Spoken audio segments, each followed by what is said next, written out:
Marry me by sunset, and I'll give you 3 sons by spring. That's what the rejected fat bride was offered. The church bells rang, but her groom turned his back, leaving her humiliated in her white dress before the whole town. Dust swirled in the street as whispers cut like knives, but then out of nowhere a lone horsebreaker stepped forward. His voice was steady, his promise outrageous. Marry him before sunset, and he swore she'd have 3 sons by spring. What began as a rescue from shame quickly twisted into something far more dangerous. Because this wasn't just about saving her pride, it was about saving land, legacy, and life itself from ruthless men who'd burn and poison to get what they wanted. And the promise of sons? It carried a hidden truth that could break her heart or bind them forever. Will this unlikely marriage bring her the family and dignity she's prayed for, or will it destroy them both before spring comes? Drop a comment below and share which part of the world you're tuning in from today. If you enjoy stories like this, don't forget to subscribe for more. The morning sun cast long shadows across the churchyard, its golden light catching the delicate lace of Abigail's wedding dress as she stood before the gathered townsfolk. Her fingers trembled as they smoothed the fabric for what felt like the 100th time. The dress had been her mother's, carefully altered to fit her fuller figure, though no amount of careful stitching could silence the whispers that rustled through the crowd like autumn leaves. Poor thing, someone murmured. Always was on the plump side. Shame about her looks, another voice carried on the morning breeze. Abigail kept her eyes fixed on the wooden church steps, pretending not to hear. The bouquet of wildflowers in her hands had begun to wilt in the warm morning air, much like her hopes as the minutes ticked by with no sign of her intended groom. When Howard Marshall finally appeared, riding up on his bay stallion, Abigail's heart leaped, then quickly sank. The cattle trader from Denver wore no formal suit, just his everyday riding clothes. His face bore none of the joy expected of a bridegroom. Instead, his expression carried something worse than indifference: contempt. "Howard," Abigail's father stepped forward, his voice tight with concern. "We've been waiting near an hour." Howard dismounted with deliberate slowness, brushing dust from his sleeve. "Been doing some thinking, mister. Rosewood." His eyes raked over Abigail, and she felt herself shrinking beneath his gaze.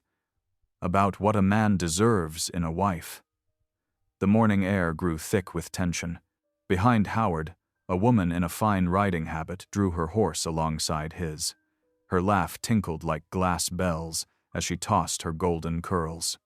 "Reverend," Howard called out, loud enough for all to hear. "I reckon there won't be any wedding today. Can't chain myself to a woman like that." He jerked his thumb toward Abigail. "Not when there's better options available." The churchyard erupted in gasps. The woman in the riding habit simpered, preening under the attention. Howard swung back into his saddle, reaching down to help his companion settle behind him. They rode off in a cloud of dust, leaving Abigail standing alone before the altar that had been set up in the churchyard. The flowers slipped from Abigail's numb fingers, scattering across the packed earth. Her father's face had gone red with shame, his eyes fixed on his boots. The whispers grew louder, no longer bothering to hide behind hands or handkerchiefs. Always knew she'd end up disappointed. No man wants a wife who'd eat him out of house and home. Poor Rosewoods. Such a disgrace. Tears burned behind Abigail's eyes, but she refused to let them fall. She'd suffered enough humiliation without adding her weeping to it. Her knees threatened to buckle, and she wished the ground would open up and swallow her whole. Then came the sound of heavy boots on packed earth, and a shadow fell across her feet. The crowd's whispers shifted, taking on a different tone entirely as Jonah Black Elk pushed his way through their midst. He cut an imposing figure in his dark shirt and vest, his black hair caught back with a leather tie. Some folks drew back, uncertain about the presence of a half-Apache man in their gathering. Others watched with naked curiosity as he approached the makeshift altar. Jonah's eyes met Abigail's, dark and steady as the mountains themselves. Unlike Howard's cruel assessment or the townspeople's pitying glances, his gaze held something else. Respect, perhaps, or understanding. "Miss Rosewood," he said, his voice carrying clearly across the suddenly silent churchyard. "Marry me by sunset, and I'll give you 3 sons by spring." The silence that followed was absolute. Even the birds seemed to hold their song. Abigail stared at him, her mouth falling open in surprise. She'd seen Jonah Black Elk before, of course. Everyone knew of the widowed horsebreaker who lived on the edge of town. He kept to himself mostly, though tales of his skill with wild horses had spread far and wide. Someone in the crowd let out a harsh laugh. "You can't be serious, Black Elk. She ain't your kind," another voice called out. Jonah didn't even glance their way. His eyes remained fixed on Abigail's face, patient and unwavering. "What do you say, Miss Rosewood?" Abigail's heart thundered in her chest. The man before her couldn't have been more different from Howard Marshall. Where Howard had been all flash and smooth words, Jonah stood solid as oak, his hands bearing the calluses of honest work. His proposal was shocking, scandalous even, but there was no mockery in his expression. "I..." Abigail's voice caught in her throat. She forced herself to speak louder, needing to understand. "Why would you want to marry me, Mr. Black Elk?" "Because you deserve better than scorn," he answered simply. "And I reckon we both know something about being judged for things that don't matter." More murmurs rippled through the crowd. Abigail's father finally lifted his head, his expression a mix of confusion and cautious hope. The Reverend shifted uncomfortably, his Bible still open in his hands. "But you don't even know me," Abigail protested, though something warm was beginning to bloom in her chest, pushing back against the morning's chill humiliation. "I know enough," Jonah replied. "I've seen how you treat people, all people.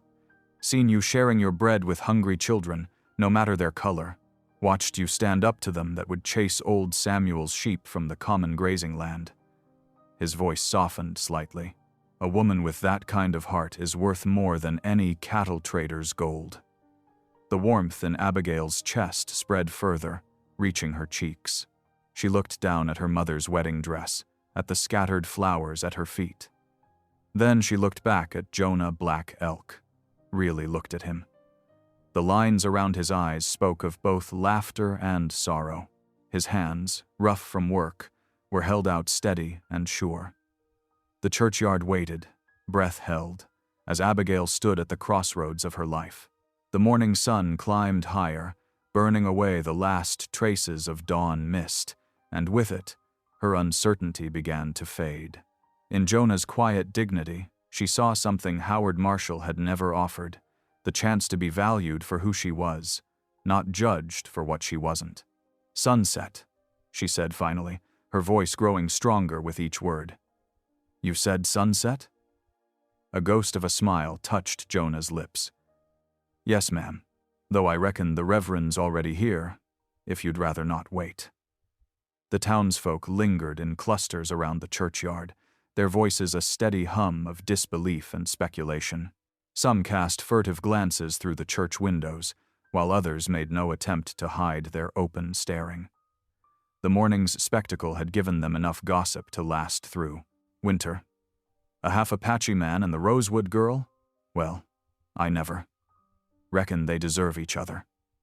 Inside the cool darkness of the church, Abigail had fled to the last pew, her mother's wedding dress crushed against the worn wood. Her veil hung in limp folds around her face as she wept, each tear carrying away another piece of her morning's humiliation. The sound of steady footsteps approaching made her stiffen, but she didn't look up. "Miss Rosewood." Jonah's voice was quiet, like someone approaching a spooked horse. He settled onto the pew across the aisle, leaving space between them. "I owe you an explanation." Abigail wiped her eyes with trembling fingers. "If you meant to mock me too, Mr. Black Elk, you've chosen a cruel moment." "No mockery," he said firmly. The conviction in his voice made her finally look up. Jonah sat with his hands clasped between his knees, his face solemn in the filtered light from the church windows. I came to make an honest offer. But why? The question burst from her like a dam breaking. You don't know me. We've barely exchanged 10 words before today. Jonah shifted, his eyes meeting hers directly. The railroad's pushing west. They've got their eyes on my land. Good grazing, clean water. Law says they can't seize a family settlement as easy as they can a single man's claim. He paused, choosing his words carefully. I need a wife to strengthen my legal standing. But I wouldn't have asked if I didn't respect you. Respect? Abigail's laugh held no humor. For what? Being left at the altar? For standing tall when they tried to break you? His voice grew softer. For keeping your dignity when that fool of a cattle trader showed his true colors. Not many could do that. The church fell quiet except for the distant murmur of voices outside. Abigail smoothed her skirts, buying time to steady her voice. So I'm to be a business arrangement? A way to secure your land? You'd be my wife in truth, Jonah said. I meant what? I said about children. The land would be yours too. 40 acres of good bottom land, a creek that runs year-round, 2 rooms already built, with lumber cut for more. He hesitated. I know it's not what you dreamed of, but it's an honest offer from a man who'll treat you with respect. Abigail's hands twisted in her lap. The memory of her father's disappointed face that morning rose up sharp and clear. How many more years could she bear his cutting remarks about her size, her failing prospects? The whispers in town about poor, plain Abigail Rosewood, destined to be an old maid? She swallowed hard. I don't know the first thing about being a rancher's wife. You know more than you think. I've seen you manage your father's household since your mother passed. Seen you stretch pennies into meals that feed half the hungry children in town. A ghost of a smile touched his lips. Besides, I reckon we can learn together. Before Abigail could respond, the church door creaked open. Preacher Green stepped inside, his Bible clutched to his chest like a shield. He cleared his throat nervously. The sun's getting low, he said. If you're still meaning to go through with this, we should begin soon. Jonah stood, brushing dust from his dark trousers. He looked down at Abigail, his expression gentle. The choice is yours, Miss Rosewood. I won't hold you to anything said in the heat of morning. Abigail's heart thundered in her chest.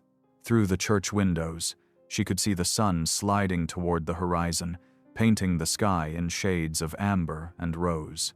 The same colors that had filled her dreams of this day, dreams that had shattered with Howard Marshall's cruel words. But here was something different. Not the passionate romance she'd imagined, perhaps, but something solid, real. A chance to build something of her own, away from pitying looks and sharp tongues. Very well, she said, rising from the pew. Her voice grew stronger with each word. I accept your offer, Mr. Black Elk. Preacher Green shuffled forward, looking uncertain. Now, are you both sure about this? Marriage is a sacred covenant before God, not to be entered into lightly. We're sure, Jonah said firmly. The preacher turned to Abigail. And you, child, is this truly your choice? Abigail hesitated for a heartbeat, then nodded. Yes, she whispered, then louder. Yes, it is. Someone had lit the candles in the sanctuary, their flames casting dancing shadows on the walls. Abigail and Jonah stood before the altar where she'd waited that morning, but everything felt different now. The air itself seemed charged with possibility rather than dread. When Preacher Green spoke the familiar words, Jonah's responses came clear and strong. Then, to everyone's surprise, he repeated his vows in Apache, the strange, beautiful words rolling like music through the church. His hand was warm and calloused when he slipped a simple silver band onto her finger. His first wife's ring, he explained softly, given with respect and hope for the future. Outside, the setting sun painted the world in gold.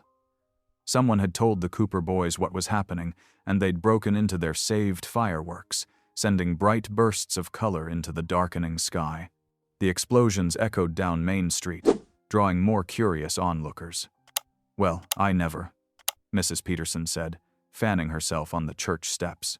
"Married a half Apache man right there in front of God and everybody. And after this morning's shame, too," added Mrs. Cooper. "Though I must say, Black Elk's got away with them wild horses. Never known him to break his word, neither." The whispers followed Abigail as she emerged from the church on Jonah's arm, but they seemed to matter less now. She was no longer the jilted bride, the object of pity and scorn. She was Mrs. Black Elk, and her future stretched before her like the open prairie, unknown, perhaps, but full of possibility. The church door creaked open as Jonah led Abigail into the cooling evening air. The setting sun painted long shadows across the churchyard, where clusters of townsfolk still lingered, their faces a mixture of judgment and barely concealed curiosity. Some didn't bother to lower their voices as the newly married couple passed. "Married a half-breed, just like that," someone muttered. "What's this town coming to?" Abigail kept her chin high, though her hands trembled where they rested on Jonah's arm. Her wedding dress, pristine this morning, now bore creases and tear stains from her earlier distress. The pearls her mother had sewn into the bodice caught the last rays of sunlight, winking like stars against the wrinkled white fabric. Near the hitching post, Thomas Rosewood sat astride his horse, his face dark with displeasure. He hadn't spoken a word during the ceremony, and now his silence cut deeper than any harsh words could have. "Papa," Abigail said softly, taking a step toward him. "Won't you give us your blessing?" Thomas Rosewood's jaw tightened. "No daughter of mine weds an Indian without her father's consent." He gathered his reins. "You've brought shame enough to this family today." With a sharp kick to his horse's flanks, he wheeled around and galloped away, leaving a cloud of dust and heartache in his wake. Abigail stood frozen, her outstretched hand falling limply to her side. Jonah touched her elbow gently. "Come," he said. "Night's falling, and we've a long ride ahead." His horse, a sturdy bay gelding, stood patiently at the post. Unlike the flashy mount her first bridegroom had ridden, this was a working animal, its tack well worn but meticulously maintained. Jonah helped Abigail gather her skirts, then lifted her onto the horse's back.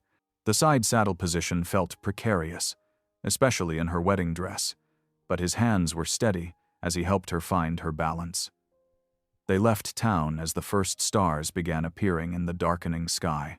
The prairie stretched endlessly before them, waves of grass rippling in the evening breeze. In the distance, coyotes began their nightly chorus, their yips and howls echoing across the open land. Abigail sat stiffly at first, trying to maintain proper distance despite their intimate position. But as the horse's steady gait carried them farther from town, she found herself forced to hold tighter to Jonah's waist. Her wedding dress, never meant for such a journey, snagged on bushes and collected trail dust. A tear appeared in the hem where it caught on a thorny branch. The moon rose, full and bright, casting silver light across the landscape. They rode in silence, each lost in their own thoughts, until they reached a wide creek crossing. The water gleamed in the moonlight, and the sound of it rushing over rocks filled the quiet night. As Jonah guided the horse into the shallow water, Abigail's grip slipped. She gasped, feeling herself tilt sideways, but Jonah's arm shot out, catching her firmly around the waist. "I've got you," he said softly. Their eyes met in the moonlight, and Abigail managed a shy smile. "Thank you," she whispered. It was nearly midnight when they crested a small rise, and Abigail caught her first glimpse of her new home. A cabin sat nestled against a stand of cottonwoods, its windows glowing with warm lamplight. Someone, likely one of Jonah's Apache relatives, had prepared for their arrival, she realized. As they drew closer, details emerged from the darkness. The cabin was small but solidly built, though years of solitude had left their mark. A fence needed mending near the corner, and wild roses had claimed one wall, their thorny stems climbing unchecked toward the roof. A well-swept path led to the door, and smoke curled from the stone chimney. Jonah helped her down from the horse, his hands gentle but impersonal. Up close, the cabin looked both welcoming and somehow sad, like a place holding too many memories. "My first wife, Sarah, helped build this place," Jonah said quietly, leading Abigail to the door. "She had a way of making anything feel like home." He paused, his hand on the latch. "It's been quiet since she passed." Abigail nodded, understanding the weight of what wasn't said. This threshold held more than just their uncertain future. It held a past that deserved respect. Inside, the cabin was neat but sparse. A fireplace dominated one wall, its hearth swept clean and a pot of beans simmering at its edge. A rough-hewn table stood in the center of the room, set with 2 tin plates and cups. A loaf of cornbread, still warm from the coals, waited wrapped in a clean cloth. Abigail stood uncertainly in the middle of the room, her dusty skirts looking out of place among the simple furnishings. After a moment's hesitation, she began unlacing her boots, setting them carefully beside the door. The wedding dress followed, carefully folded across the back of a chair, its once pristine fabric now bearing the marks of their journey. They ate their wedding supper in silence, the clink of spoons against tin plates the only sound besides the crackling fire. The beans were well seasoned, the cornbread fresh and filling, but Abigail found it hard to swallow past the nervous tightness in her throat. Jonah seemed equally lost in thought, his eyes often straying to the empty chair in the corner. When the meal was finished, Jonah cleared his throat. "There's 2 rooms," he said, gesturing to the doors at the back of the cabin. "The one on the right was Sarah's sewing room. I've put a bed in there for you." He paused. "I'll take the other room." Abigail nodded, relief and something like disappointment mingling in her chest. "Thank you," she said softly. They rose from the table, the awkwardness between them thick as summer heat. At the door to her room, Abigail turned. "Good night, Mr. Black Elk."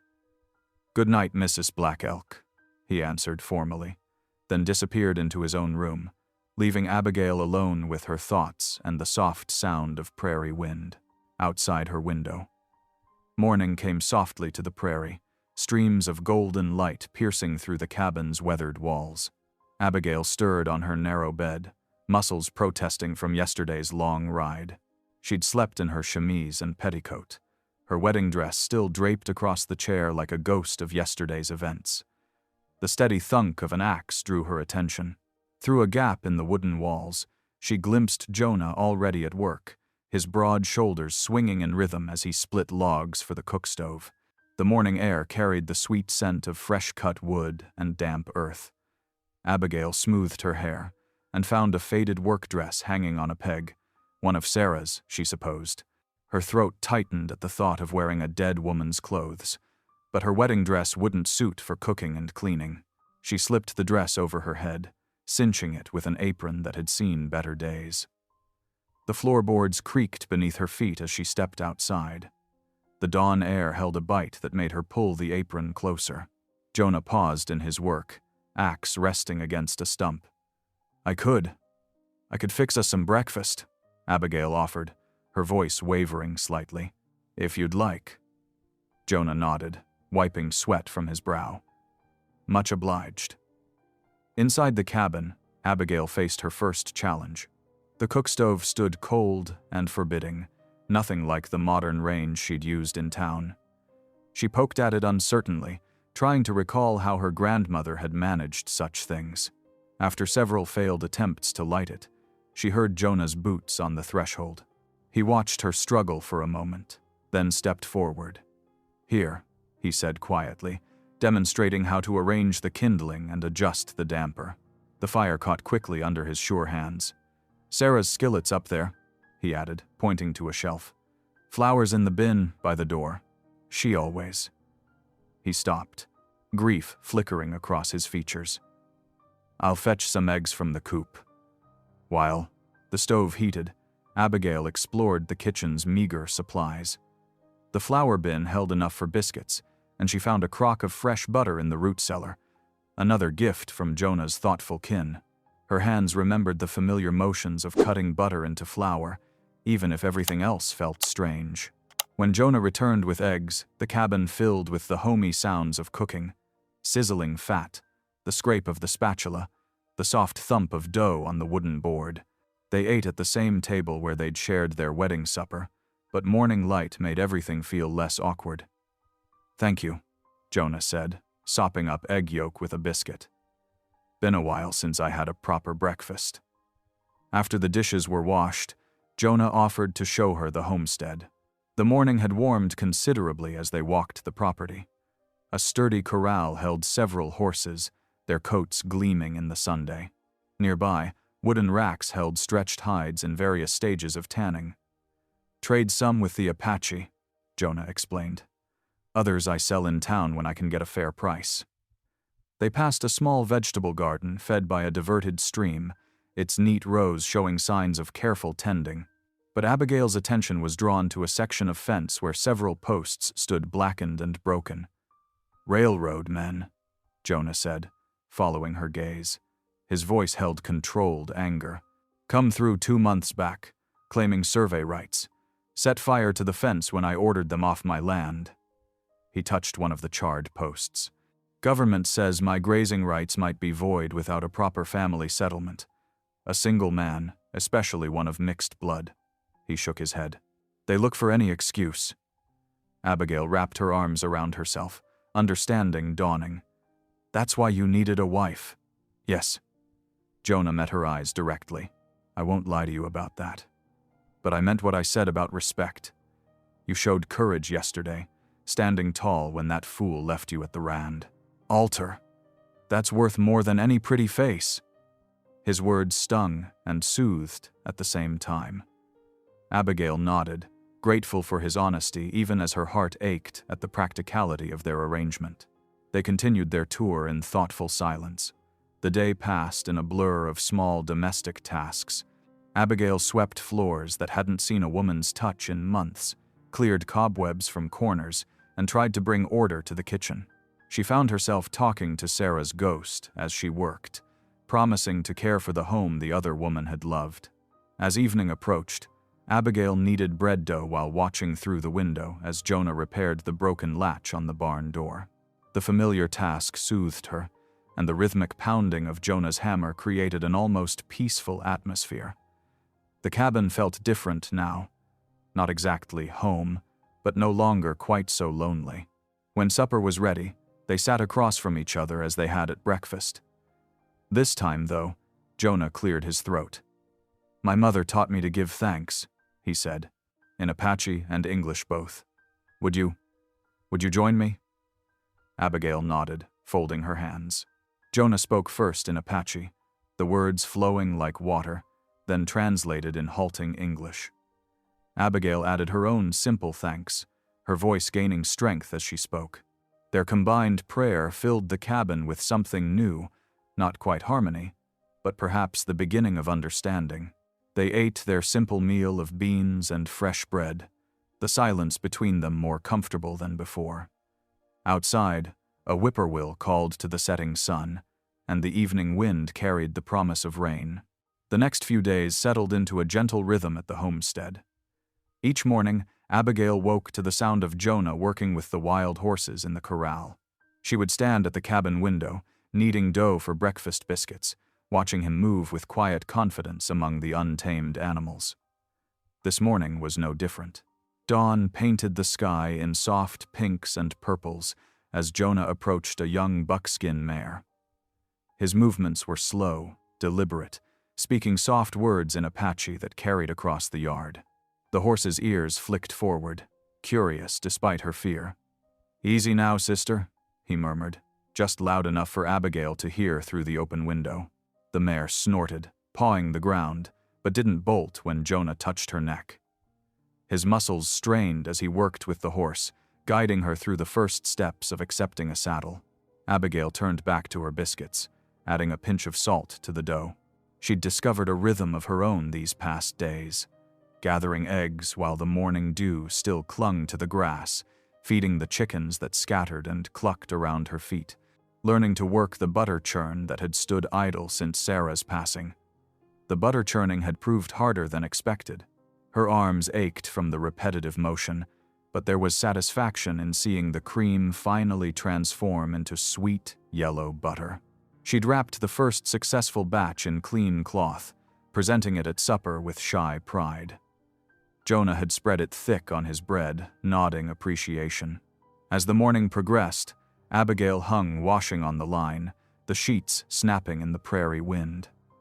She watched Jonah work, noting how his methods differed from other horsebreakers she'd seen. There was no shouting, no harsh bits or spurs, just patience and a deep understanding of the animal's nature. When the sun reached its peak, they shared a simple dinner of cornbread and beans. The silence between them had grown comfortable enough that Abigail found the courage to ask what had been on her mind. "Your mother," she said carefully. "She was Apache?" Jonah paused, setting down his cup. For a moment, she feared she'd overstepped, but then he nodded. "She was of the people, yes. My father was a Scots-Irish trader who stayed when others moved on." His eyes grew distant. They loved truly, but their choice came with a price. "What kind of price?" Abigail asked softly. "Neither world wanted us." Jonah's voice held old pain. "White folk saw an Indian's son. The people saw a white man's blood. Father's trading posts failed when customers wouldn't deal with a mixed family. Mother's kin." He shook his head. "Some accepted us, some didn't." Abigail's heart ached at the familiar tone of rejection. She admitted, surprising herself with her candor. In town, the whispers never stopped. Too big, too plain, taking up too much space. She smoothed her apron with nervous hands. "My father, he never said it direct, but I saw it in his eyes. Disappointment. Like I was a burden he couldn't shed fast enough." Jonah studied her face. "A father's shame is a heavy load to carry." "Yes." Abigail blinked back tears. "But sometimes I wonder if the shame was his to bear, not mine." Something shifted in Jonah's expression. Recognition, perhaps, or respect. "There's a word in Apache," he said after a moment. "Bidziel." He reached across the table slowly, placing his hand over her heart. "It means strength, not just in body, but here. The kind that keeps you standing when others would see you fall." The warmth of his hand lingered, even after he withdrew it. Abigail rolled the word on her tongue. "Bidziel."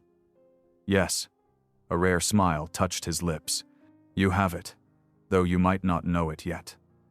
That evening, they sat by the fire, the comfortable silence between them broken only by the crack of burning wood and the distant call of coyotes. Jonah worked on mending a bridle while Abigail darned socks, each focused on their task but aware of the other's presence. The firelight caught in Jonah's eyes when he glanced up, something warm and unguarded in his expression that made Abigail's heart flutter. The moment shattered at the sound of approaching horses. Jonah was on his feet instantly, moving to the window. His body tensed. "Railroad men," he said grimly. 5 of them. Abigail joined him at the window, pressing close enough to feel the rigid set of his shoulders. Riders topped the ridge, silhouetted against the dying Sunday. Their badges glinted in the last light as they approached the cabin. The lead rider, a hard-faced man with a week's growth of beard, reined his horse to a stop in the yard. "Black Elk," he called out. "Time for a talk." Jonah stepped onto the porch, Abigail close behind. She gripped his sleeve, feeling the tension in his arm. "Nothing to talk about, Morrison," Jonah said evenly. "This is my land, legal and proper." Morrison spat into the dust. "Legal," he says. "Tell me, boys, since when does a half-breed squatter with no proper family hold rights against the Northern Pacific Railroad?" "I have a wife now," Jonah's voice was steel. "And the law's clear about homestead rights." "That's so." Morrison's eyes slid to Abigail, his lip curling. "Heard about your rushed wedding. Convenient timing, wasn't it? Almost like you knew we were coming." Abigail stepped forward, chin raised despite her trembling hands. "Our marriage is proper and true before God." A ripple of laughter went through the other riders. Morrison's face darkened. Listen close, Black Elk. Railroads coming through this land come spring. You can clear out peaceful like now, maybe get fair compensation. Or, he let the threat hang in the air. Or what? Jonah's hand moved to the knife at his belt. You'll burn more fences, stampede my stock, or maybe something worse? Just delivering a friendly warning. Morrison wheeled his horse around. Think on it. You've got till spring thaw to make the smart choice. They watched the riders disappear over the ridge, dust rising in their wake like storm clouds on the horizon. Only when they were gone did Abigail realize she was still clutching Jonah's sleeve. She let go slowly, smoothing the wrinkled fabric with shaking fingers. What will we do? She whispered. Jonah covered her hand with his own, his touch gentle despite the steel in his voice. We stand our ground. This is our home now. Yours and mine. No railroad man's gonna take it from us. They stood together on the porch as darkness settled over the prairie, watching the horizon where their enemies had vanished. The threat hung in the air like the promise of winter storms, but Abigail felt something else too. A growing strength, a determination she hadn't known she possessed.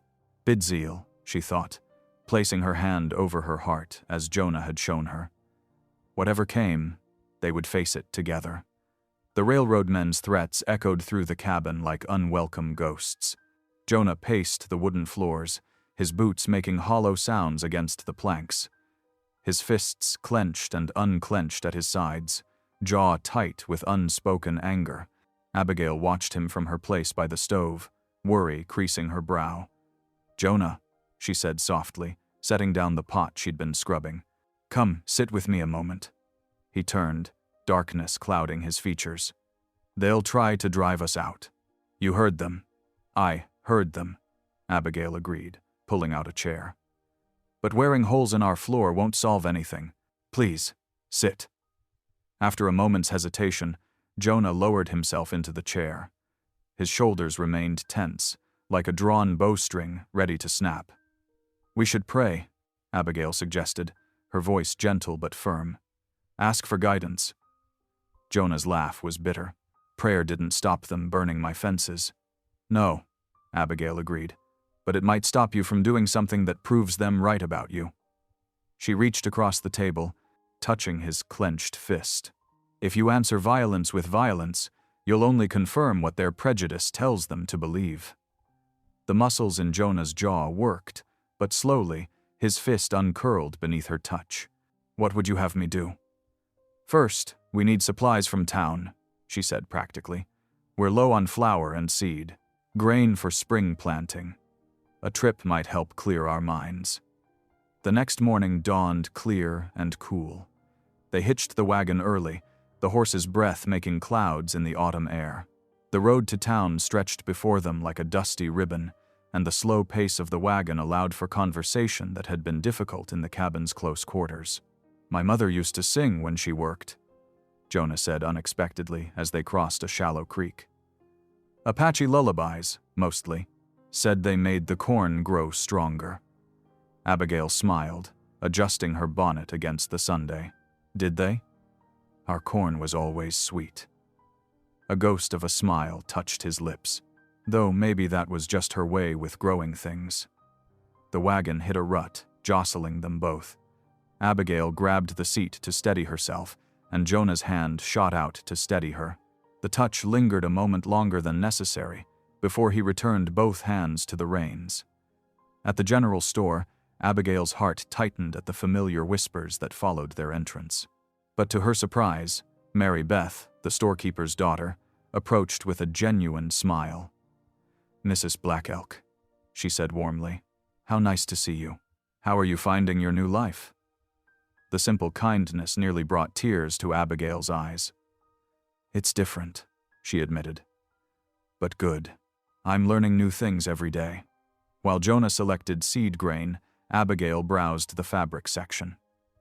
A bolt of blue calico caught her eye. The color reminded her of the morning sky over their homestead. Quietly, she purchased enough to make Jonah a shirt, tucking it into her basket while he wasn't looking. The real challenge came when Jonah tried to help her fold the heavy flour sacks for transport. His capable hands, so sure with horses and tools, fumbled with the thick fabric. The sack flopped open for the third time, dusting his boots with white powder. A giggle escaped Abigail before she could stop it. Jonah looked up, startled by the sound, and for a moment they just stared at each other. Then his lips twitched, and suddenly they were both laughing. Abigail's rich and full, Jonah's rusty from disuse but genuine. "Here," she said, still chuckling. "Let me show you." She demonstrated the proper folding technique, their hands brushing as she guided him through the motions. Dark clouds gathered on their return journey, and halfway home the sky opened up. Rain drummed against the wagon's canvas cover, but some still found its way in, soaking them both. Jonah's hair curled damply against his neck, and Abigail's dress clung to her arms. By the time they reached the cabin, they were thoroughly drenched. They rushed to get the supplies inside, slipping in the mud and laughing breathlessly. Abigail couldn't remember the last time she'd laughed so freely, even as water dripped from her nose. They hung their wet clothes near the fire to dry, Abigail now wrapped in a warm shawl, Jonah in a dry shirt. The rain continued outside, making the cabin feel snug and intimate. After their simple supper, Jonah reached into a trunk and pulled out something Abigail hadn't seen before, a delicately carved bone flute. "My mother's people made these," he explained, turning it in his hands. "The music is supposed to bring good dreams." "Will you play?" Abigail asked softly. Jonah lifted the flute to his lips. The melody that emerged was unlike anything Abigail had heard before, haunting yet sweet, like wind through prairie grass.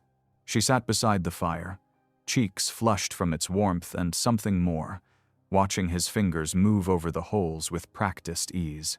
The tune spoke of loneliness, of wide spaces and star-filled nights, but also of hope. Abigail felt it fill the cabin, transforming their simple home into something sacred. For the first time since their hasty marriage, real warmth bloomed between them. Not just the heat of the fire, but the warmth of shared moments and growing trust. When the last note faded, silence held them both for a long moment. The fire crackled, sending shadows dancing across the walls. Outside, the rain had softened to a gentle patter. "They will not wait until spring to strike again," Jonah said finally, his words heavy in the firelight. He set the flute aside carefully, his expression growing serious once more. Abigail watched the flames, remembering the railroad men's threats, the hatred in their eyes. Yet somehow, after this day of shared laughter and music, those threats seemed less overwhelming. They had found something here, in this cabin, something worth protecting. The fire popped, sending up a shower of sparks. In their glow, Abigail could see the worry etched in Jonah's features, the weight of responsibility on his shoulders. But she could also see the man who had laughed with her in the rain, who had shared his mother's music, who was becoming something more than just the stranger she had married. The first snow of winter fell like a thick blanket over the homestead. By morning, white drifts piled against the cabin walls and filled the yard with pristine silence. Jonah stood at the window before dawn, watching the continuing snowfall with concerned eyes. "Going to be a long day," he said, pulling on his heavy coat. "Horses need cleared paths, and the corral won't hold under this weight." Abigail nodded, already stoking the stove. "I'll have hot coffee waiting when you come in to warm up." Through the frosted window, she watched Jonah wade into the knee-deep snow, shovel in hand. His breath came out in white clouds as he worked, clearing paths between the cabin, barn, and corral. The morning light caught the falling flakes, making them sparkle like diamond dust. Inside, Abigail's fingers moved steadily over blue calico, finishing the last stitches on the shirt she'd been sewing in secret. Her stitches weren't as even as she'd like.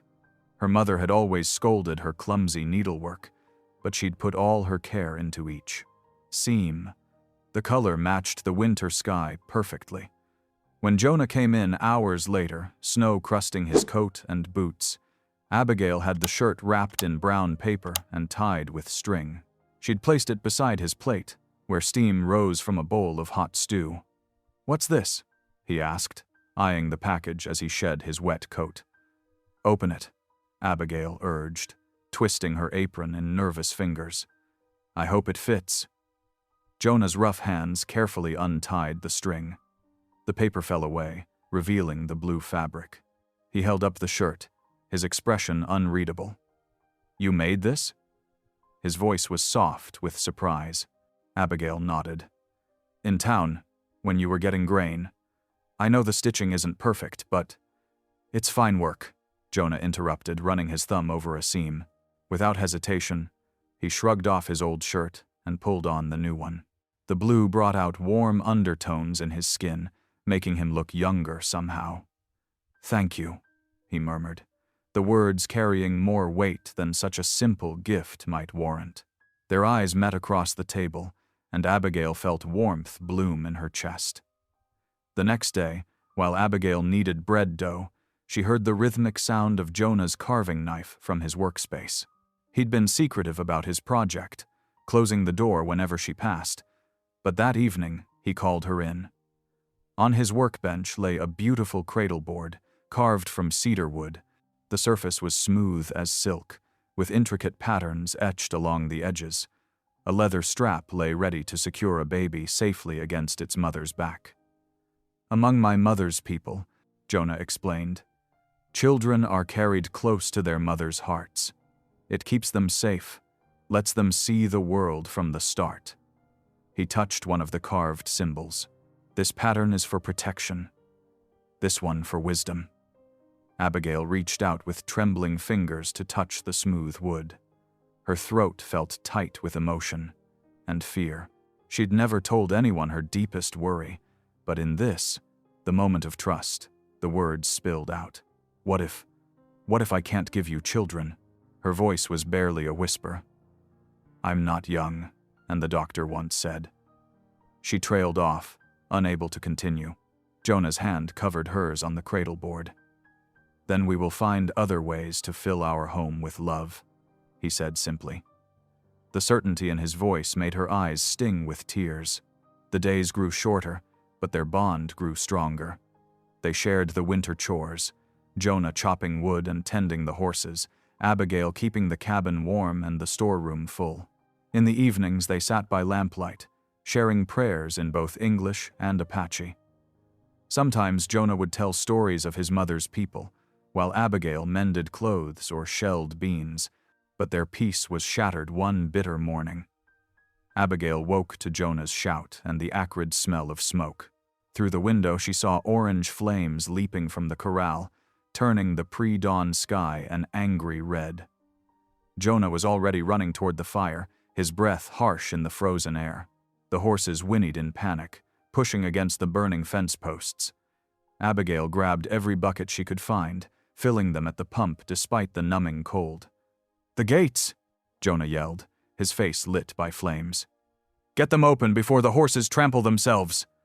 Abigail fought with the frozen latch while Jonah threw snow on the flames. The horses burst free as soon as the gate swung wide, their hooves thundering in the snow. At least they wouldn't burn.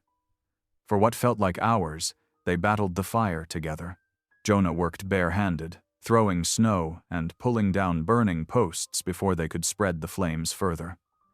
Abigail hauled bucket after bucket, her arms aching, her skirts frozen stiff. When the last flames died, leaving behind charred wood and melted snow, Jonah stood amid the destruction. His hands were angry red with burns, his new blue shirt smeared with soot. The hatred of the railroad men was clear in the round. Every deliberately set fire. "Here," Abigail said softly, leading him back to the cabin. "Let me tend those burns." She filled a basin with cool water and gently submerged his blistered hands. Tears spilled down her cheeks as she worked, but her voice was steel when she spoke. "We'll not be driven out," she whispered fiercely. "This is our home." Jonah's fingers curled around hers in the cooling water, and she saw the battle in his eyes. rage at their enemies warring with gratitude for her loyalty. Together, they looked out the window at their wounded homestead. The cabin still stood. The horses would return when called. They had survived this attack. But the railroad men's message was clear. This was only the beginning. "We'll rebuild it stronger," Abigail said, reaching for clean bandages. "Every time they try to break us, we'll build it stronger."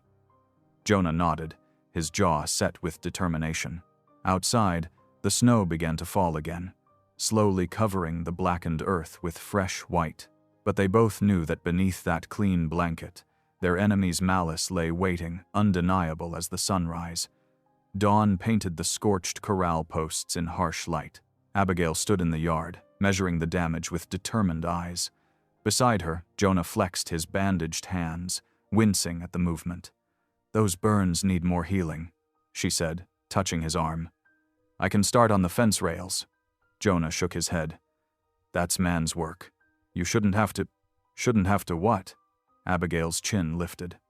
"Watch our home crumble while convention keeps me idle? I may be plump, but I'm strong." She hefted a fallen post to prove her point. "Your hands need rest." Something flickered in Jonah's eyes, surprise, perhaps admiration. He nodded slowly. "The tools are in the barn. But pace yourself. This isn't— I know what I can do," she said, already striding toward the barn. Her skirts swished with purpose as she gathered rope and tools. Throughout the morning, Abigail worked steadily. She dragged charred posts away, dug new holes, and hammered rails into place. Sweat dampened her hair despite the winter chill. When a post proved particularly stubborn, she muttered her father's favorite curse, then blushed at Jonah's unexpected chuckle. "You've got spirit," he said, bringing her water. "Like a Mustang in a dress." Abigail wiped her brow, pleased by the compliment. "My father always said I was too stubborn for my own good.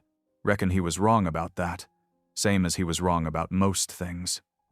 As the sun arced overhead, the work continued. Jonah supervised from the porch, calling out guidance when needed. His burned hands allowed only light tasks, but his eyes rarely left Abigail's determined figure. By sunset, nearly half the corral stood restored. That evening, exhausted but satisfied, they sat close to the hearth. Jonah's deep voice filled the cabin with an Apache prayer, the words strange yet soothing to Abigail's ears. "Teach me," she asked softly, when he finished. Jonah's expression warmed. He spoke each phrase slowly, helping her shape the unfamiliar sounds. When she stumbled, he placed his hand over hers, squeezing gently in encouragement. "Now your turn," Abigail said, sitting straighter. "This hymn kept me strong through many dark nights." Her clear voice rose in an old church melody, singing of grace and shelter in storms. Jonah listened intently, then joined her on the second verse. Their voices twined together, his deep and rough, hers sweet and sure. The harmony filled the cabin's shadows with unexpected beauty. 7 days passed in similar fashion. Abigail's hands grew calloused from work, while Jonah's slowly healed. Each evening brought shared songs and quiet conversations that stretched longer into the night. Something shifted between them, subtle as spring thaw. On the 8th morning, they hitched the wagon for the long ride to the reservation agency. Abigail wore her best dress, though dust soon coated its hem. Jonah sat straight-backed beside her, his face set in grim lines. The agency office reeked of stale tobacco and old paper. Behind a scratched desk, the clerk barely glanced up from his ledger. His pen scratched loudly in the stuffy air. "State your business," he drawled. Jonah placed their carefully written complaint on the desk. "Railroad men burned my corral. We're here to file formal grievance." The clerk's lip curled as he read. "Black Elk, is it? The half-blood who won't sell?" He tossed the paper aside. "Waste of time. Your kind has no standing here." "My kind?" Jonah's voice was dangerous quiet. "Half-blood nonsense," the clerk sneered. "No proper claim to— How dare you?" Abigail surged to her feet, color flooding her cheeks. We are lawful settlers on land granted by treaty and homestead right. Her voice rang with righteous fury. The good book says justice. Justice shall you pursue, and by God's grace, that's what we mean to do. The clerk blinked, taken aback by her passion. His eyes darted between Abigail's fierce expression and Jonah's steady presence. You'd do well to remember, Abigail continued, that the law protects all God's children, not just those you deem worthy. Now stamp our complaint proper, or I'll write straight to the territorial governor about corruption in this office. Her words hung in the silent room. The clerk's face reddened, but something in Abigail's unwavering stare made him reach for his stamp. The thunk of official approval echoed like victory. Outside, winter sun warmed their faces as they climbed into the wagon. Jonah handled the reins one-handed, his other hand finding Abigail's. You gave me back something today, he said quietly. A pride I thought dead since my first wife passed. To hear you defend our rights, our home. He trailed off, emotion thick in his voice. Abigail squeezed his fingers. It's my home too now. Our home. The ride back was peaceful, filled with comfortable silence and shared glances. As sunset approached, Abigail stirred the hearth to life, while Jonah prepared venison for their supper. The familiar domestic routine felt different, somehow charged with unspoken meaning. Steam rose from the rich stew as they ate. Abigail noticed Jonah watching her, his dark eyes soft in the firelight. Their gazes held longer than usual, speaking things neither yet dared voice. The quiet moment shattered as hoofbeats thundered past the cabin. Sharp cracks split the night rifles firing skyward in clear threat. Jonah was on his feet instantly, gun in hand, while Abigail's heart pounded. The riders passed without stopping, their warning delivered. When the sound faded, Jonah stood rigid by the window, his rifle ready. The burned corral's shadow stretched across moonlit snow, a reminder that peace remained as fragile as morning frost. They mean to frighten us, Abigail said softly. They mean to start a war, Jonah replied, his grip tight on the rifle. The truth of his words hung heavy in the cabin's warmth. The winter wind howled through bare branches, rattling the cabin's shutters. Abigail stood at the window, watching Jonah check his rifle one final time before mounting his horse. Food had grown scarce, their flour bin nearly empty, the salted meat dwindling to mere scraps. 2 days at most, Jonah promised, adjusting his thick wool scarf. The North Valley usually holds elk this time of year. Abigail nodded, trying to hide her worry. Be careful. The railroad men, they won't venture out in this weather. He touched her shoulder briefly. Bar the door at night. Use the shotgun if trouble comes. She watched until horse and rider disappeared into the swirling snow. The cabin felt suddenly vast and empty without Jonah's steady presence. To keep her mind occupied, Abigail decided to take inventory of their remaining supplies. The storage chest in the corner had belonged to Jonah's first wife. Abigail had never opened it before, respecting that private history. But they needed every resource now. The lid creaked as she lifted it, revealing neatly folded quilts that smelled of cedar. Beneath the blankets lay a stack of papers, yellow with age. Abigail almost set them aside, then noticed familiar handwriting. Her father's precise script covered several documents, land deeds from when he'd first settled in the territory. Her hands trembled as she read. The boundary markers matched landmarks she knew from Jonah's property. According to these surveys, her father's original claim overlapped significantly with Jonah's disputed grazing lands. "Dear Lord above," she whispered, spreading the papers on the table. Her marriage to Jonah had transferred any inherited rights to these acres. Their union strengthened his claim far more than either had realized. The discovery kept her awake that night, mind racing with possibilities. She barely touched her meager supper of corn mush, too excited to eat. When exhaustion finally claimed her, she dreamed of spring flowers and justice served. 2 days passed slowly. Abigail jumped at every sound, praying it was Jonah returning. On the third morning, Hoofbeats approached through fresh snow. She grabbed the shotgun before peeking out, then sighed in relief at the sight of Jonah's familiar figure. He looked weary but triumphant. A dressed elk lay across his saddle, and several rabbits hung from his belt. "Enough meat to last till spring," he called, dismounting stiffly. Abigail helped him carry the precious meat inside. Her hands shook as she stoked the fire, knowing she must share her discovery. "Jonah," she said, retrieving the deeds from their hiding place. "While you were gone, I found something." He listened intently as she explained, dark eyes widening as he studied the documents. "These boundaries, they're clear as day. Your father's claim extends to the creek bed you're fighting for." Abigail touched his arm. "Our marriage makes it legal. The railroad can't deny both claims combined." Hope flickered across Jonah's weathered face. "Not violence," he murmured, "but proof. The way of peace, after all." He gripped her hand tightly. "You may have saved more than land today." The moment broke as dizziness swept over Abigail. She swayed, grabbing the table for support. The room spun sickeningly. "Abigail!" Jonah caught her before she could fall. "What's wrong? Are you?" His voice caught. "Could you be with child?" The question she'd dreaded most.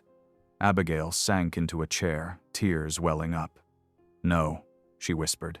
I don't believe I can ever. My monthly sickness has never been regular," the doctors in Denver said. She couldn't continue, shame burning her cheeks. Jonah knelt beside her chair. "Look at me," he said gently. When she met his gaze, she saw no anger there. "Children are blessings, not bargains. You are enough." "But you promised 3 sons by spring," she choked out. "The whole town heard. I've failed you before we've begun." That promise came from pride, not wisdom. His calloused hand cupped her cheek. "I spoke to shame those who mocked you, but you've given me something far greater hope for justice without bloodshed. A partner in building this home." Abigail leaned into his touch, relief warring with lingering doubt. "You truly mean that?" "With all my heart." His thumb brushed away her tears. "Now rest. You've done good work today." She let him guide her to the bedroom, too exhausted to protest. As she drifted off, she felt him tuck a quilt around her shoulders with surprising tenderness. That evening, they shared the fresh elk meat, their first real feast in weeks. Abigail picked at her portion, still queasy from earlier. The weight of expectations pressed heavily, despite Jonah's kind words. His promise echoed in her mind, a reminder of what she might never provide.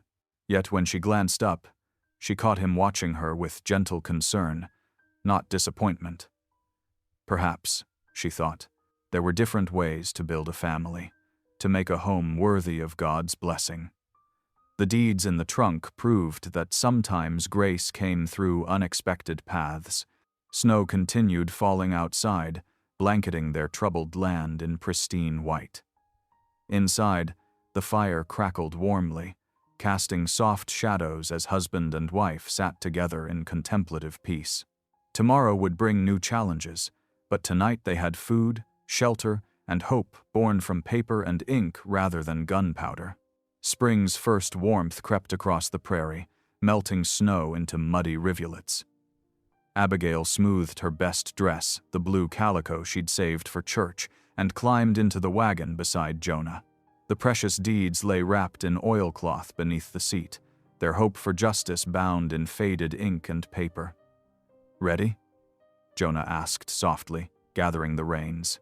His Sunday coat stretched tight across his shoulders, borrowed from a trunk of his father's things.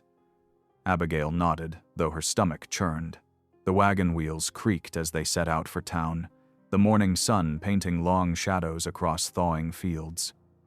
Neither spoke much during the journey, each lost in prayer and worry. The courthouse square bustled with activity. Word had spread about the hearing, drawing crowds of curious onlookers. Abigail felt their stares as Jonah helped her down from the wagon. Whispers followed their path up the wooden steps. "That's the jilted bride who married the half-breed." Heard they're fighting the railroad. Won't amount to nothing. Inside, the courtroom's oak benches filled quickly. Abigail recognized faces from her wedding day, some sympathetic, others openly hostile. The railroad lawyer sat near the front, his suit crisp and expensive, a smile like a snake's playing at his lips. Judge Harrison entered, his gray beard neatly trimmed. Court is now in session, the bailiff announced. The matter of Black Elk versus Western Pacific Railroad Company. Jonah stepped forward, presenting their deeds with quiet dignity. Your Honor, these documents prove my claim to the disputed lands. Additionally, through my marriage to Abigail Rosewood, I inherited rights to adjoining acres originally granted to her father.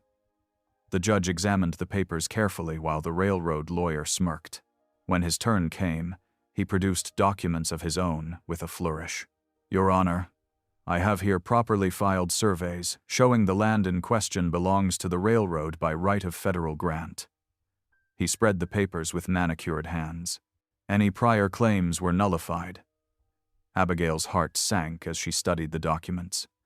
The signatures looked wrong somehow, too precise, too fresh. But before she could whisper her suspicion to Jonah, a familiar voice rang out. If it pleases the court, I wish to speak. Preacher Green rose from his seat, Bible clutched to his chest. Abigail felt hope flutter. Surely the man of God would support truth, but his next words froze her blood. As a witness to the moral character of this community, I must object to these proceedings. The preacher's voice carried clearly. This unusual marriage was clearly arranged to circumvent proper authority. The railroad brings progress, civilization. We cannot allow such obvious schemes to prevail. Abigail's knees buckled. The same man who had presided over her humiliation, then her hasty wedding, now stood against them. Jonah's arm slipped around her waist, steadying her. Truth will out, he whispered in her ear. Hold fast. Judge Harrison frowned, shuffling through the conflicting papers. These matters require further investigation. I will need time to examine all evidence and precedents. He rapped his gavel. Court will reconvene in 2 weeks' time. Dismissed. The ride home stretched long and bitter. Dark clouds gathered overhead, matching their mood. Jonah's knuckles showed white on the reins, jaw clenched against words of rage. At the cabin, Abigail moved mechanically. Through preparing supper, cornbread and beans, their usual fare, Jonah paced the floor like a caged animal, pausing occasionally to stare at his rifle mounted above the hearth. Dear Lord, Abigail began praying aloud as she worked, her voice trembling but determined. Protect this home you've given us. Guard our hearts from hatred. Show us your path through this valley of shadows. She continued praying through kneading bread and stirring beans, letting scripture flow from memory. Gradually, Jonah's pacing slowed. His shoulders remained tense, but the dangerous glint left his eyes. They ate in heavy silence, broken only by the clink of spoons against tin plates. Outside, a whip-poor-will called lonely in the gathering dusk. Abigail was reaching to clear the dishes when Jonah's hand caught hers. I must tell you something, he said roughly. Something I should have said before now. Abigail sank back into her chair, heart pounding. Had he given up? Would he send her away? When I asked you to marry me that day, Jonah continued, it was for the land, for justice against those who would steal what's mine. His calloused fingers tightened on hers. But now I love you for yourself, for your courage, your faith, the strength you've given me when I would have turned to darkness. Tears spilled down Abigail's cheeks. She tried to speak, but no words came. Instead, she leaned forward until her head rested on his solid shoulder. His arms came around her, holding her close as she wept. I love you too, she finally whispered against his shirt. Not for need or property, just you. They sat wrapped in that tender moment while the cabin grew dark around them. Later, Abigail would remember it as their last peaceful evening for many days. The sound of horses woke them near midnight, hoofbeats and men's voices, then splashing from the creek. Jonah grabbed his rifle, but Abigail clutched his arm. "No," she pleaded. "Don't give them reason." By dawn, they discovered what the railroad men had done. Dead cattle lay rotting in their stream, poisoning the water they depended on. The clear flow had turned foul and brown, carrying the stench of decay. Jonah stood at the creek bank, fists clenched as he surveyed the destruction. Abigail touched his arm gently, feeling the tremors of rage beneath his skin. "We'll haul water from the far spring," she said quietly. "It's not over yet." His only answer was a tight nod, but he allowed her to lead him back to the cabin.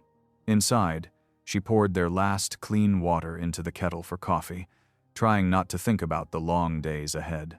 The morning sun rose red as blood over their poisoned stream, painting the cabin walls with crimson light. Abigail moved through her chores with determined grace, though her heart ached. Their love, newly spoken, would face harder tests than either had imagined. But as she watched Jonah begin the grim work of clearing the fouled creek, she felt steel enter her spine. They had chosen each other, not just for land or convenience, but for love born in adversity. That truth would have to be enough to sustain them through whatever came next. Dawn painted the eastern sky in pale gold as Abigail and Jonah hitched their wagon for another water run. The poisoned stream still ran brown and foul, forcing them to haul drinking water from a spring 3 miles distant. Each trip took precious hours away from other ranch work, but they had no choice.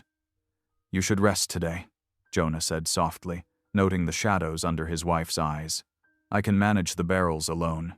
Abigail shook her head, already climbing onto the wagon seat. "We work together," she insisted. "That's what marriage means." The wagon creaked as they set out, empty barrels rattling in the back. Jonah's jaw tightened at each jolt, knowing how the rough road wore on Abigail's strength. But her spine stayed straight, hands folded calmly in her lap as they traveled. At the spring, they worked in practiced rhythm. Jonah dipped the buckets while Abigail guided the stream of water into the barrels. The morning sun climbed higher, beating down on their backs. "Rest a moment," Jonah urged when he saw Abigail's hands trembling. "Just a few more buckets," she replied, though sweat darkened her collar and her breath came quick. By the time they finished loading, Abigail's face had gone pale beneath her sunbonnet. Still, she insisted on helping secure the barrels for the jolting ride home. "You're as stubborn as a mule," Jonah muttered, but his tone held admiration. "Learned from the best?" she answered with a wan smile. They were halfway home when they spotted a rider approaching at a gallop. Jonah reached for his rifle, but the figure resolved into young Tommy from the telegraph office, waving a yellow paper. "Important message," he called out, reining to a stop beside their wagon. "From Denver," marked urgent. Jonah took the telegram with careful hands while Abigail held her breath. They read together, hope dawning as the words sank in. "Railroad deeds proven. Forgeries stop. Clerk confessed to falsifying dates. Stop original land grants. Stand. Valid stop formal. Notice follows by post stop. Praise God," Abigail whispered, gripping Jonah's arm. The truth came to light. Tommy shifted in his saddle. "Better get home quick," he warned. Railroad men were drinking heavy in town when this news came through, looking mighty angry. They thanked the boy and urged their tired horses homeward. The water barrels sloshed with each bump, but neither spoke of stopping. Dark clouds gathered on the horizon, matching their unease. They had just finished unloading the precious water when hoofbeats thundered in the yard. 6 riders appeared, railroad badges glinting dully on their vests. Their leader's face was flushed with whiskey and rage. "Get inside," Jonah ordered Abigail quietly. "Use the root cellar. Don't come out until I call." She wanted to protest but saw the steel in his eyes. Clutching a lantern, she slipped through the cabin to the cellar trapdoor. The heavy door had barely settled behind her when the shouting began. "Think you're clever, half-breed?" a harsh voice demanded. "Getting some clerk to cry conscience? The law speaks true." Jonah answered steadily. "This land is mine by right." The sound of boots on wooden floors, breaking glass, a heavy thud. Abigail huddled in the cellar's earthy darkness, lantern flame trembling as fists struck flesh above. She pressed her hands over her mouth to hold back cries as she heard Jonah grunt in pain. "Teach him proper respect," someone growled. More thuds, a chair splintering. Jonah's voice, strained but unbroken. "I will not fight you." "Coward." A meaty smack. Yellow-bellied breed. Abigail's fingers dug into the dirt floor as the beating continued. Her whole body shook with the effort of staying hidden while her husband endured their violence. She prayed desperately, tears rolling silent down her cheeks. After what felt like hours, the noise subsided. Boot heels stamped across the porch. "Burn it," the leader ordered. "Burn it all." "Boss, there's a storm coming," another voice protested. "Fire might spread to town grazing lands." A long pause. Then, "Leave him be. He won't last long anyway." Hoofbeats faded into distance. Still, Abigail waited, counting her breaths until Jonah's weak voice called out. "Abigail, it's safe now." She burst from the cellar to find him slumped against the overturned table, face bloody and swollen. Their home lay in shambles, dishes shattered, furniture broken, windows smashed. "Oh, my love," she breathed, kneeling beside him. Her gentle hands assessed his injuries, split lip, blackened eye, ribs that made him wince when she touched them. "Nothing broken," he managed. "Just bruised some."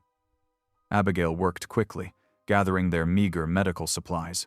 She cleaned his cuts with precious water and witch hazel, bandaged what she could, and helped him to their bed. As she tended him, she spoke softly of faith and home, of the justice that would surely come.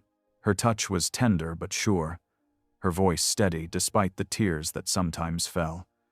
"You could have fought back," she whispered, dabbing blood from his temple. "Violence breeds violence," Jonah replied hoarsely. "I made my choice long ago, after my first wife died.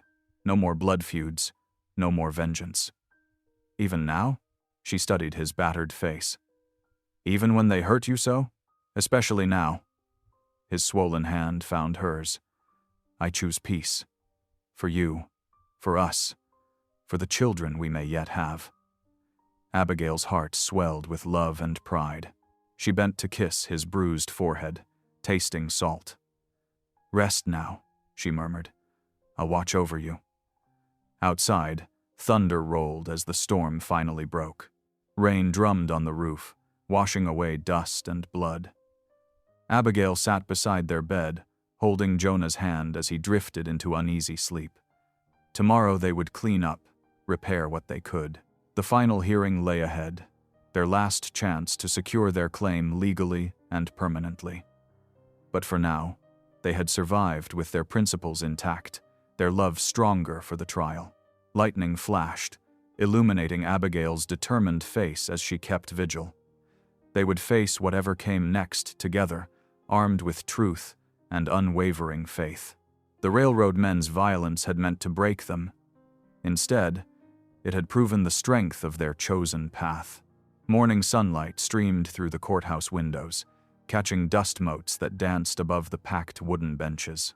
The room buzzed with whispers as settlers, officials, and townsfolk squeezed shoulder to shoulder, their Sunday best wrinkled from the crush. At the front, the judge's bench loomed high, its dark wood polished to a stern gleam.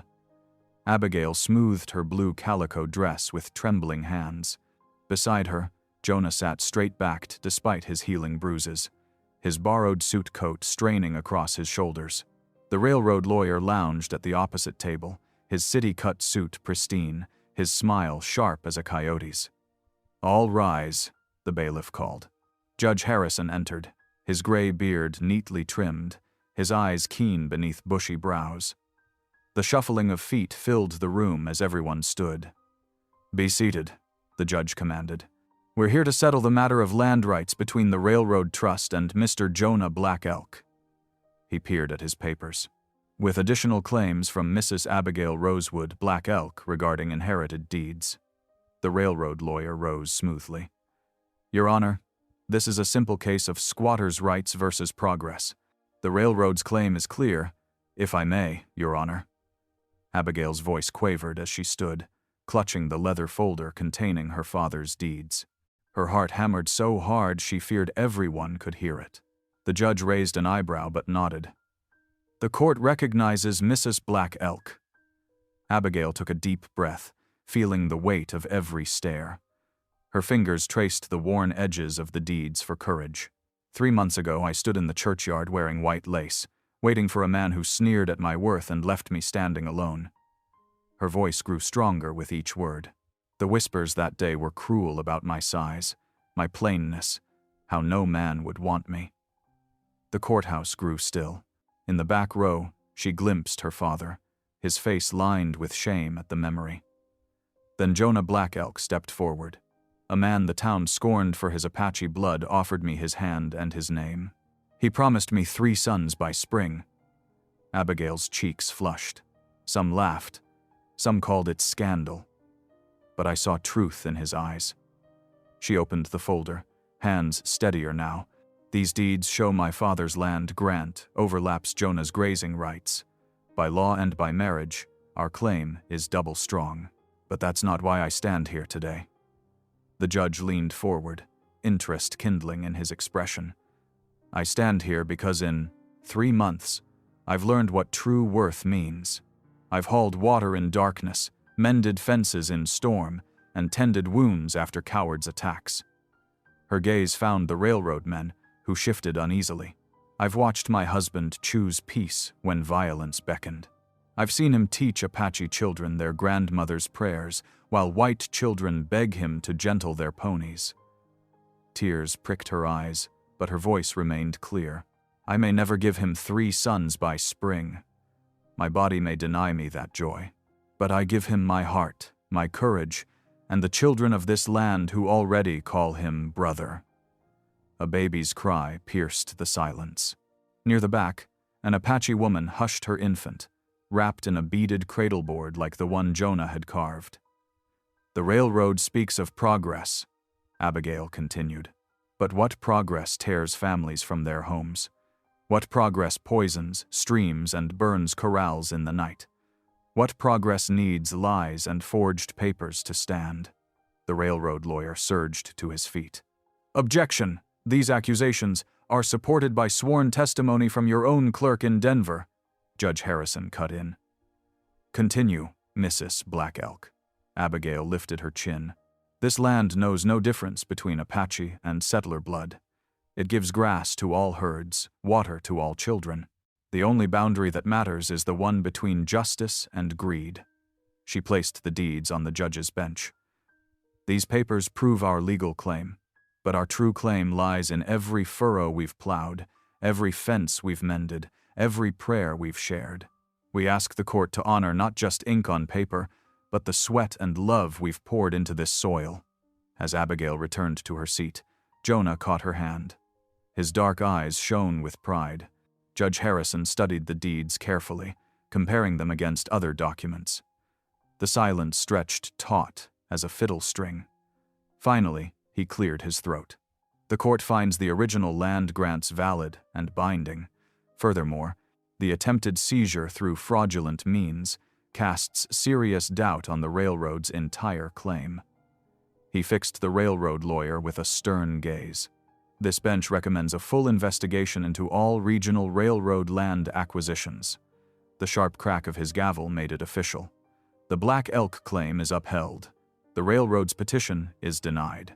Case dismissed. For a heartbeat, stillness held. Then the room erupted. Cheers and shouts bounced off the high ceiling. Several railroad men stormed out, boots thundering on the floorboards. Jonah gathered Abigail into his arms, unashamed of the tears that dampened his cheeks. She pressed her face against his chest, breathing in the familiar scent of leather and sage.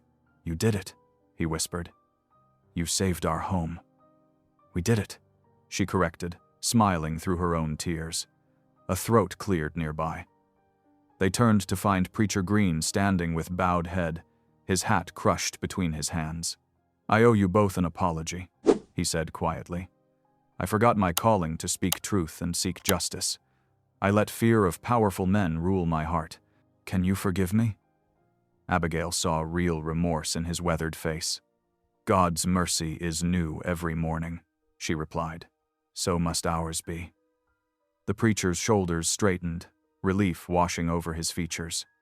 He nodded once and melted back into the dispersing crowd. As they made their way down the courthouse steps, something remarkable happened. Men who had once smirked at Abigail now touched their hats respectfully. Women who had whispered cruel gossip smiled and nodded. Even the storekeeper's wife, who had always served Abigail last, hurried forward to squeeze her hand. "You showed us all something today," the woman said. "Something about courage and dignity. I won't forget it." Outside, the spring sun warmed the boardwalk. Jonah helped Abigail into their wagon, his touch gentle despite his calloused hands. As they started home, faces appeared in doorways and windows. More hats lifted, more smiles bloomed. Abigail sat tall beside her husband, feeling the weight of papers in her pocket, deeds that now truly meant something. Not just ownership of land, but proof of their shared purpose, their chosen path.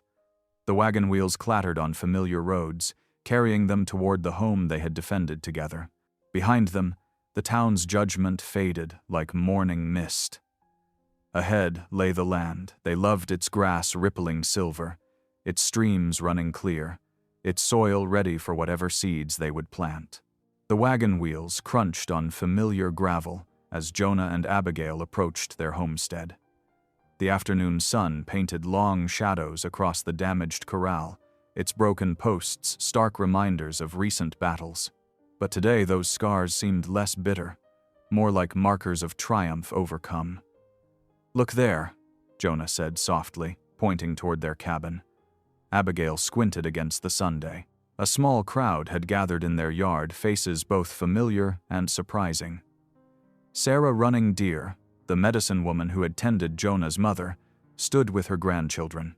Beside her, the storekeeper's son Tommy shuffled his feet, clutching his father's hand. Even Preacher Green had made the journey, his wagon loaded with timber and tools. "We heard you won," Sarah called out as they drew closer. "We came to help rebuild."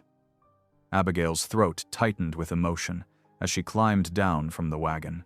More than 20 people had come, Apache families from the reservation, settlers from outlying homesteads, townfolk who had once turned away from her in the street. They carried shovels, hammers, seedlings, and baskets of food. "You didn't have to," Jonah began, but Sarah cut him off with a wave. "Nephew, you have chosen peace when others chose war. Now we choose to stand with you." She gestured to the broken corral. "Many hands make light work." The next hours flowed like a dance, coordinated by need and goodwill. Men sorted through the charred posts, salvaging what they could. Women cleared debris from the poisoned stream, their skirts hitched up as they worked. Children darted between adults, carrying water and tools where needed. Abigail found herself in the kitchen, working alongside 3 other women to feed the impromptu work party. Her hands flew through familiar motions, kneading dough, peeling apples, rolling pie crusts. The kitchen windows stood open to catch the spring breeze, carrying the sounds of hammering and cheerful conversation. Outside, Jonah directed the rebuilding of the corral. His voice carried clear instructions, mixing Apache and English terms as needed. He worked alongside white settlers who had once crossed the street to avoid him, their shared labor bridging old divides. Tommy, the storekeeper's boy, trailed after Jonah like a shadow. "Can you teach me to gentle horses like you do?" he asked, eyes bright with hope. Jonah paused in his work, studying the boy's earnest face. "Horses need patience and respect," he said finally. "Come by next week, and we'll start with the basics." The boy's whoop of joy made several workers smile. Soon, other children gathered, peppering Jonah with questions about horses, tracking, and life on the range. He answered each one carefully, his usual reserve melting under their genuine interest. Near the stream, Sarah supervised the planting of young willows along the banks. "These will help cleanse the water," she explained to anyone who would listen. "The old ones taught us that willows are medicine for the earth itself." Abigail emerged from the kitchen, carrying a tray of fresh bread. She paused, taking in the scene before her. Apache children played tag with town kids in the yard, their laughter rising sweet and clear. Women from both communities shared techniques for banking coals and brewing medicinal teas. Men who had once eyed each other with suspicion now passed tools back and forth, discussing the best way to set fence posts. The bread disappeared quickly, accompanied by grateful murmurs. Abigail hurried back to check her pies, nearly colliding with a small girl in the doorway. "Can I help?" the child asked, her dark eyes eager. "Mama says you make the best apple pies in the territory." Soon, Abigail had 3 young helpers in the kitchen, showing them how to crimp pie edges and sprinkle sugar just so. More children drifted in, drawn by the sweet scents and warm welcome. They chattered in mixed English and Apache, sharing stories and songs as they worked. "My grandmother says you stood up to the bad men," one boy said solemnly, rolling dough with determined concentration. "She says you have a warrior's heart." Abigail felt her cheeks warm. "Sometimes being a warrior means choosing kindness over fighting," she replied, helping him shape the dough. "Like today, look how much stronger we are working together." The afternoon wore on. The new corral took shape, stronger than before. Fresh willows swayed by the stream, their roots reaching for poisoned soil. The cabin buzzed with life and laughter, as if making up for years of silence. As sunset approached, Sarah organized a blessing ceremony for the rebuilt homestead. Apache prayers mingled with Christian hymns, rising together on the evening breeze. Preacher Green stood respectfully through the smudging with sage, then led everyone in a prayer for peace and prosperity. The gathered families shared a feast of pie, bread, and stews, contributed by many hands. Children played in the deepening twilight, while adults talked quietly around cooking fires. The homestead had become more than just a piece of land. It was a gathering place, a bridge between communities. Later, after the last wagon had rolled away and the last child had been carried home sleeping, Abigail and Jonah stood in their cabin's doorway. The new corral gleamed pale in the starlight. Fresh-turned earth marked the garden beds, ready for planting. The stream gurgled softly, already sounding clearer. "Come see something," Jonah said, taking her hand. He led her to the main cabin beam, the one that had supported the roof through years of sun and storm. There, carved with careful precision, were 2 names: Sarah, Black Elk, and Abigail, Black Elk. Abigail traced the letters with trembling fingers. "Your first wife." "Yes." Jonah's voice was gentle. "She helped me build this place, taught me to bridge 2 worlds. Now you've taught me to open it to all worlds." He covered her hand with his. "Both of you shaped who I am." Tears spilled down Abigail's cheeks. She pressed her hand against Jonah's chest, feeling his steady heartbeat. "Thank you," she whispered, "for seeing me when others wouldn't, for giving me a home that's more than just 4 walls." They settled in their chairs by the lamp, its warm light pooling around them. The evening air carried the lingering scents of sage, pie, and fresh-cut wood. "I've been thinking," Jonah said slowly, "about my promise. 3 sons by spring." Abigail tensed slightly, but he continued. "Today I watched you with those children. Saw how they flocked to you, hungry for stories and love. Maybe God has already sent us our family not by birth, but by choice." "You're not disappointed?" Abigail asked softly. Jonah shook his head. "How could I be? You've given this place more life than I dreamed possible." He squeezed her hand. "Whether we have our own children or not, love finds its way. Like water in the desert, it goes where it's needed." Abigail leaned against him, feeling the day's tension ease from her shoulders. Outside, a coyote called, and another answered. The night wrapped around their cabin like a blanket. soft and secure. They sat together in comfortable silence, watching the lamp's flame dance. Tomorrow would bring new challenges, new chances to build bridges. But tonight, they simply held each other, grateful for the family they had found and the love that had led them home. Spring burst across the frontier with vibrant glory.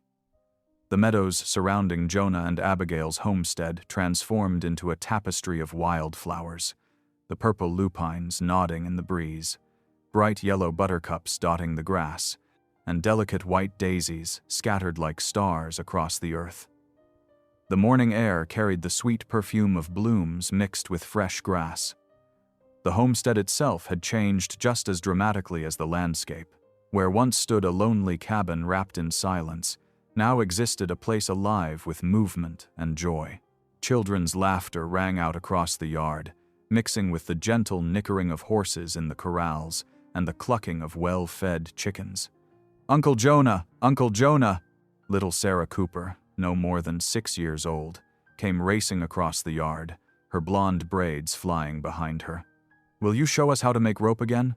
Close behind her ran Two Hawks, Running Deer's grandson, his dark eyes bright with excitement. "Yes, please. I almost got it right yesterday." Jonah set down the leather he had been working and smiled at the children.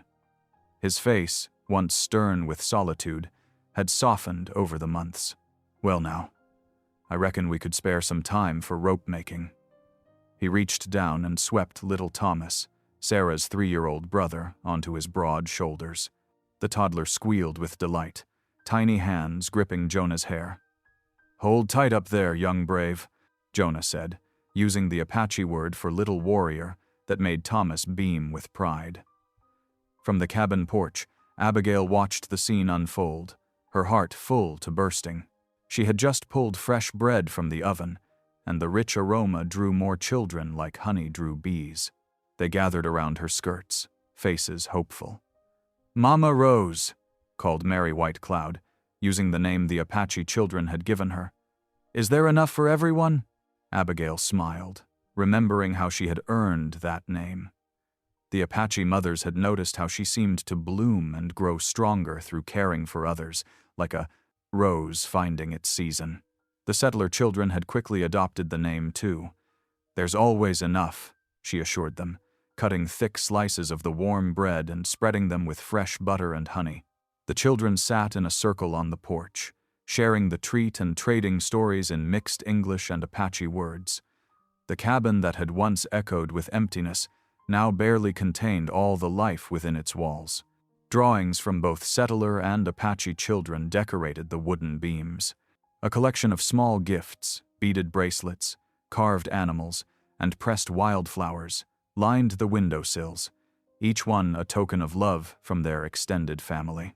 As afternoon settled into evening, more families arrived for the weekly gathering that had become tradition. Women brought dishes to share, while men carried tools for the ongoing work of maintaining the homestead. Running Deer's wife taught a group of settler women how to weave baskets, while Thomas Cooper showed some Apache youth how to repair leather tack.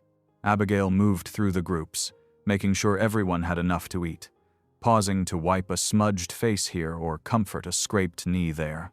Her own roundness, once a source of shame, now seemed perfectly suited for embracing children and carrying supplies to those in need. Near the newly restored stream, now running clear and sweet, Jonah led a group of older children in setting fish traps. His voice carried across the water as he explained how to read the current, mixing practical knowledge with stories passed down from his Apache mother. "See how the water moves?" he asked, pointing to a ripple. "That's where the fish like to rest. My mother used to say they gather there to hear the songs of our ancestors in the stream." The children leaned in, entranced.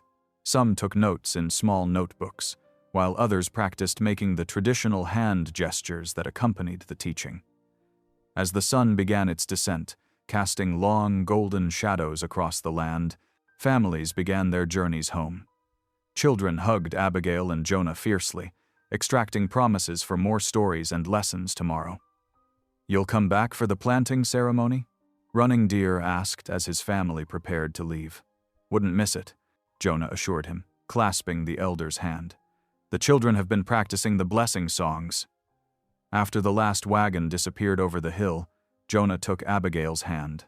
Without words, they walked together up to the ridge that overlooked their land.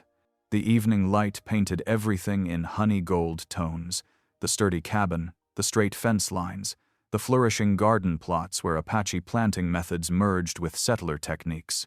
From this height, they could see the changes that love had wrought. The poisoned stream now ran clear, lined with strong young willows. The burned corral stood rebuilt and expanded. New paths had been worn between their homestead and neighboring farms, both settler and Apache, marking the regular passage of friends and family. Jonah squeezed Abigail's hand, his voice soft with wonder. "Your courage gave me more than sons," he whispered. "It gave me life."